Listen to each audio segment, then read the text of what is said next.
ఈ సంఘటన ఎంక్వైరీ చేసి అందరికీ అకౌంటబిలిటీ ఫిక్స్ చేస్తాం. ఎవరెవరు ల్యాప్సెస్ ఉన్నాయి, ఎక్కడెక్కడ ల్యాప్సెస్ ఉన్నాయి అన్నీ కూడా ఫిక్స్ చేస్తాం. మొట్టమొదటిసారిగా అక్కడుండే ఆఫీసర్లు, ఆర్డీఓ కన్సర్న్, డిఎస్పి, అదే మరి district labour officer, fire officer, వీళ్ళ నలుగురిని సస్పెన్షన్లో పెడుతున్నాం. సస్పెన్షన్లో పెట్టి భవిష్యత్తులో ఎంక్వైరీ చేసిన తర్వాత ఎక్కడ లాక్సిటీ ఉన్నా, ఎక్కడ తప్పు ఉన్నా వాళ్ళపైన కూడా చర్యలు తీసుకుంటాం. రెండోది, మనుషులు కూడా కొంతమంది విచ్చలవిడితనానికి అలవాటు పడ్డారు. ఇలాంటి నేరాలు చేసి ప్రజా జీవితాలతో చెలగాటమాడే పరిస్థితికి వచ్చారు. వాళ్ళపైన క్రిమినల్ ప్రాసిక్యూషన్ చేయడమే కాకుండా చట్టపరంగా వాళ్ళని ఏం చేయాలనో అరెస్ట్లే కాకుండా ప్రాసిక్యూషన్ చేపిస్తాం. వీలైనంత వరకు లైఫ్ ఇంప్రిజన్మెంట్ వచ్చే ప్రయత్నం చేస్తాం. ఇంకొక పక్కన వాళ్ళ ఆస్తులు కూడా జప్తు చేసి బాధితులకు అందరికీ ఎవరైతే చనిపోయారో వాళ్ళందరూ కూడా కుటుంబాలకు అప్పచెప్తాం. ఎందుకంటే వీళ్ళు ఇష్ట ప్రకారం చేయడానికి వీలు లేదు. అదే మరి ప్రభుత్వ పరంగా ఒక్కొక్కరికి 20 లక్షల రూపాయల ఆర్థిక సహాయం చేసి మృతులందరికీ 20 లక్షల రూపాయల ఆర్థిక సహాయం చేస్తాం. గవర్నమెంట్ ఆఫ్ ఇండియా 2 లక్షలు ఇచ్చారు, అది కాకుండా 20 లక్షలు ఇస్తాం. అదే మాదిరిగా వీళ్ళందరికీ ట్రీట్మెంట్ ఇస్తున్నాం. ఆ ట్రీట్మెంట్ అంతా ఖర్చు పెట్టి ఎవరైతే ఈరోజు ఇంజూర్ అయ్యారో వాళ్ళ పరిస్థితిని బట్టి వాళ్ళని ఆదుకుంటాం. కాబట్టి వాళ్ళని కూడా ఆదుకునే కార్యక్రమానికి శ్రీకారం చుడతాం.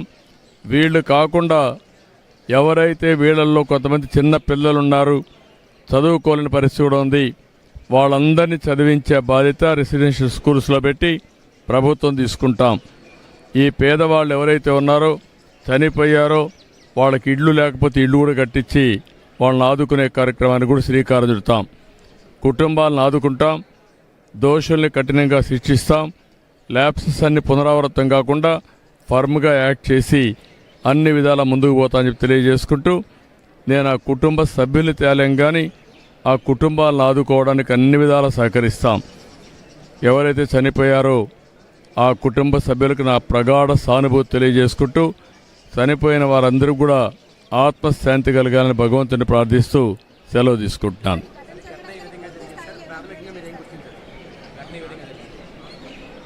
ప్రాథమికంగా నాకు అనిపించింది, ఎవరైతే ఆపరేటర్ ఉన్నాడో, ఇక్కడ ఇవన్నీ చేశాడో వాళ్ళకు ఆర్డర్స్ రావడం, ఆర్డర్స్ వచ్చినప్పుడు మనుషులు తీసుకొచ్చి చేయడం, సరైన ప్రికాషన్స్ తీసుకోలేదు.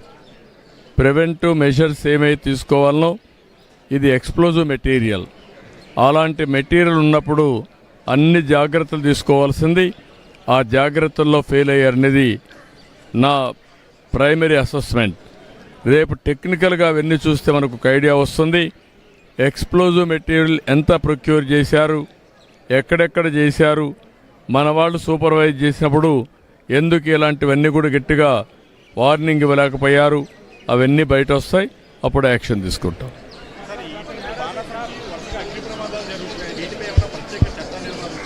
ఏది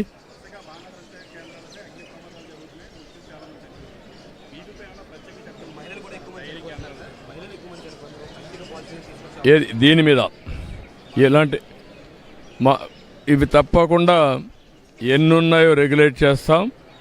ఇప్పటికే ఒక ప్రొసీజర్ ఉంది, ఆ ప్రొసీజర్ కూడా చాలకుండా ఉంది. నేను లాస్ట్ టైం చెప్పాం, వీలైతే ఈ ప్రాంతాలంతా కూడా సీసీటీవీ కెమెరాలు కూడా పెట్టి ఆ సీసీటీవీ కెమెరాలని కంట్రోల్ రూమ్కి ఇచ్చి మానిటర్ చేయాలి కూడా అనుకున్నాం. దీన్ని మళ్ళా ఒక ఎస్ఓపి అంతా చూస్తాను. చూసిన తర్వాత పగడ్బందీగా ఏం చేయాలో చేసి మళ్ళీ ఎక్కడ కూడా ఎవరైనా చేయాలంటే మాత్రం స్ట్రిక్ట్ కంట్రోల్లో రెగ్యులేషన్స్ పెట్టి చేపిస్తాం. అందరినీ, ఒకరిని కాదు, ఎవరైనా సరే పర్మిషన్ లేకుండా చేస్తే ఇప్పుడు నేను ఏ చర్యలు తీసుకుంటున్నానో ఆస్తులు కూడా కాన్ఫిస్కేట్ చేస్తానని చెప్పాను. ఎవరు కూడా ఆటలాడడానికి వీలు లేదు.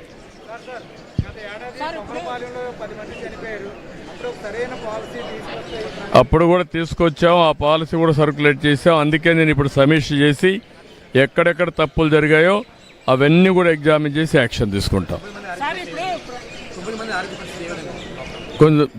కొంత సీరియస్గానే ఉంది, క్రిటికల్గా ఉన్నారు. క్లోజ్గా మానిటర్ చేస్తాం, అన్ని చర్యలు తీసుకుంటాం. ఇప్పుడే ప్రమాదాలు తెలుసు, ప్రాణాలు పోతాయని తెలుసు, అయినా పేదలే ఈ వృత్తిలో వెళ్ళడం కారణం ఏంటి?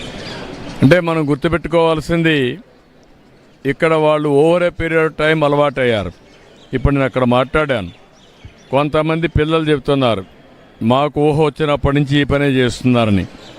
కొంతమంది 8-10 ఏళ్ళ నుంచి చేస్తున్నారు. అదే మరి కొంతమంది అయితే భార్య భర్త ఇద్దరు కూడా పోయిన వాళ్ళు ఉన్నారు. ఇలాంటివి అనేక సంఘటనలు మనం చూసినప్పుడు వాళ్ళకి ఇక్కడ 10 రూపాయలు ఎక్కువ వస్తుంది కాబట్టి అదొకటి ఉండొచ్చు. వాళ్ళ అవసరాలు బట్టి ఆ టెక్నిక్ నేర్చుకున్నారు.